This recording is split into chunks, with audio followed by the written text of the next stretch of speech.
যখন মেসি দৌড়চ্ছিলেন, তার পিছে পিছে যখন 4-5 জন 10 জন 12 জন ডিফেন্ডার দৌড়চ্ছিল, তখন তাদের কি মনে হচ্ছিল?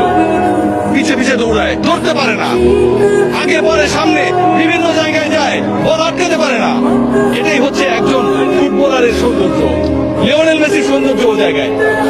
একজন ফুটবলার একটা দলকে, একজন ফুটবলার কোটি কোটি মানুষের স্বপ্নকে তার ছোট কাঁধে কিভাবে ক্যারি করেন সেটা আমরা দেখেছি। যারা অস্বীকার করবেন তারা ফুটবলটা বোঝেন না। হয়তো আমাকে মূর্খ বলতে পারেন, সত্যিই তাই।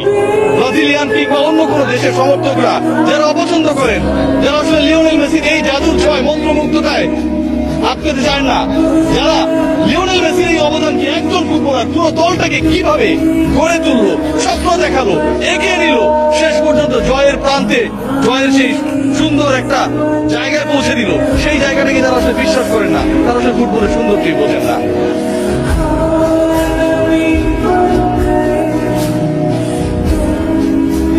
যখন মেসি দৌড়চ্ছিলেন, তার পিছে পিছে যখন 4-5 জন 10 জন 12 জন ডিফেন্ডার